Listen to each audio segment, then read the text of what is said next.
जय शिव कालका धाम की हर हर महादेव। बहुत सारे लोगों का सवाल होता है कि भैया जी हमें आपके धाम आना है, क्या हमें घर से कुछ लेके आना है, क्योंकि हम पहली बार आपके धाम आ रहे हैं। सुनिए मेरी बात को बड़े ध्यान से। बहुत सारे भगत घर की मिट्टी मंगाते हैं या कहते हैं कि घर से तेल लेके आओ, कुछ लोग कहते हैं गेहूं लेके आओ, तो कुछ लोग कहते हैं चावल लेके आओ, तो कुछ लोग कहते हैं आप घर से घुमा के एक नारियल लिया। हमारे धाम में शिव कालका धाम कभी भी इन चीज़ों के लिए बोलता ही नहीं है। आपको कुछ नहीं लाना, आपको सीधा धाम आना है। धाम आते ही आपको अपनी चेकिंग करानी है। चेकिंग कराने के लिए हमारी टीम बैठी है, क्योंकि सारे काम मैं नहीं कर सकता। आप सोचो कि भैया चेकिंग करे और भैया हमारा तंत्र काटे, नहीं, ऐसा एक साथ हम काम नहीं कर सकते। जैसे एक डॉक्टर हर बीमारी का इलाज नहीं कर सकता, हर बीमारी के अलग अलग डॉक्टर्स होते हैं, ऐसे हम शिव कालका धाम में अपना काम करते हैं।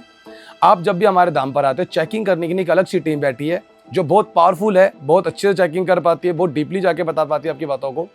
आप आके पहले उनसे चेकिंग कराएंगे, उसके बाद आपको बोला जाता है कि अपना तंत्र कटाओ। अगर आपके पास कोई ताकतवर तंत्र है, मान लो 2 पीढ़ी 3 पीढ़ी का तंत्र हो रखा है और बहुत जगह भटक चुके हो, बहुत बड़े भगत तांत्रिक अघोरी के पास आप जा चुके हो, आपको कोई आराम नहीं पड़ रहा है, ऐसे में आपने कई भक्तों को पैसे दे दिए, कई भक्तों को भीट के पैसे दिए, ऐसे में आप करोगे क्या? आपको धाम आके सबसे पहले शिव कालका धाम में आती चेकिंग कराते, चेकिंग कराने के बाद आप अपना हवन कराओगे। हवन मित्र होता है, अगर आप पे कोई ताकतवर क्रिया, जैसे मैंने भी बताया, मसान क्रिया, शमशानी क्रिया या कोई तामसी क्रिया है, ये प्रेत वादा ज़्यादा है, तो आपको पहली विधि 11 गोले की होती है। उसके बाद उसी में ही आपको अलग से एक पितरों का हवन भी कराना होता है, वो 21 रुपये का होता है।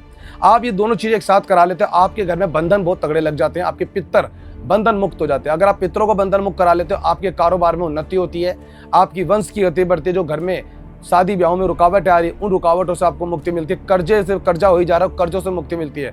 पितरों का हवन जरूर कराना चाहिए, उसी में हम 11 गोले के अलावा हम पितरों का हवन भी कराना चाहिए। तो इस तरीके से आप करा सकते हैं। पहले आप डायरेक्ट सोचे कि पहले दिन में हम आराम हो जाएगा, नहीं, पहली बार में कोई ठीक नहीं होता। ताकतवर तंत्र क्रिया 20 साल पुरानी, 25 साल पुरानी, 30 साल पुरानी है।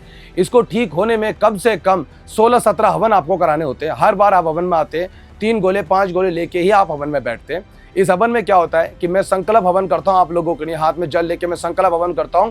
हवन से आपकी ताकतवर तंत्र क्रिया करना शुरू होती है। 16 हवन के बाद आपको आराम पड़ना शुरू हो जाता है। वैसे तो 3-4 हवन से पड़ना लग जाता है, मगर हम कहते हैं फिर भी 16 हवन के बाद आपका तंत्र कटना शुरू हो जाता है। आप अपनी जीवन जी पाते हो, आप अपनी फैमिली को टाइम दे पाते हो, आपके काम में बरकत होने शुरू हो जाती है। आप पे जो बार बार तंत्र क्रिया होती है उसका रुकावट हो जाती है, आपका शरीर हल्का हो जाता है। आपके बंधे हुए प्रेत जो बंधन करके किसी तांत्रिक भगत ने आपके शरीर में डाल रखा है या गड़ंत कर रखे, उस गड़ंत को काटा जाता है। उसके लिए आपको थोड़ा समय देना होता है। कभी भी कोई भगत बोलता नहीं कि हम एक दिन में ठीक कर देंगे। वर्ल्ड में कोई भगत पैदा नहीं जो एक दिन में किसी को ठीक कर दे। सिर्फ भगवान ही ठीक कर सकता है, इंसान की इतनी औकात नहीं कि कोई एक बार में ठीक कर दे।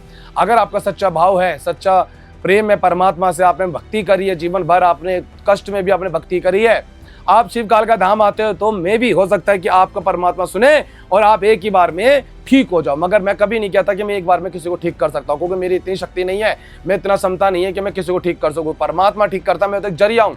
आप जब भी धाम आते हैं, आप अपनी बाजी का इंतजार करें, हवन करवाए, अपने ऊपर से गोला उतरवाए। गोले भी मैं ही उतारूंगा, आपका हवन भी मैं ही करूँगा। चेकिंग करेंगे सिर्फ बच्चे, मेरा काम होता है आपके सर पे हाथ धरना, आपका उतारा करना। फिर हम अगली बार आपको दोबारा बुलाते हैं, उसमें आप हवन के अंदर बैठते हो। भवन के अंदर, भवन में बैठने के बाद संकल्प हवन होता है। संकल्प में आपकी 7 पीढ़ी 5 पीढ़ी 4 पीढ़ी का तंत्र काटा जाता है।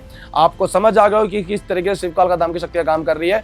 किसी के बहकावे में ना आए कि आप हमारे पास आ जाओ हम ठीक कर देंगे, नहीं, शिव कालका धाम ही इस तरीके से काम कर, वैदिक तरीके से काम करता है। यज्ञ के तरीके से काम किया जाता है। यज्ञ और मंत्र के जरिए आपका तंत्र काटा जाता है। पितरों का हवन जरूर कराए। पितरों हवन कराने हमारे घर में पावरफुल हमको शक्ति प्राप्त होती है, हमारे पितर ताकतवर होते हैं, हमें मुक्ति मिलती है। इन पितरों से दोष से हम मुक्ति पा सकते हैं। आप धाम जुड़िए, शिव कालका धाम आइए, जो कि दिल्ली, आप सीधा आप सर्च करिए दिल्ली शिव कालका धाम ट्रस्ट, ट्रस्ट जरूर लिखिए, शिव कालका धाम ट्रस्ट।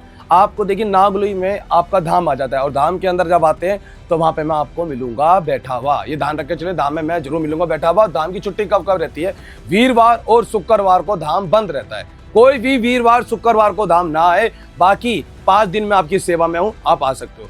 आशा करता आपको समझ आ गया होगा कि किस तरीके से तंत्र कटेगा। गारंटी ये होती है कि भगवान की कृपा आप पे पड़ती है, और शिव कालका धाम जुड़ने के बाद आप भक्ति बहुत अच्छे से कर पाते हो, नाम जप कर पाते हो, परमात्मा जुड़ पाते हो। शिव कालका धाम आपको आप ही की देवी देवता पूजवाता है। शिव कालका धाम कभी ये नहीं कहता है कि आप मेरी देवी देवता पूजो। शिव कालका धाम ये चाहता है कि आप नाम जप करें, पूजा पाठ करें, परमात्मा विश्वास करें और अपना संकट कटवाए। जय शिव कालका धाम की, हर हर महादेव।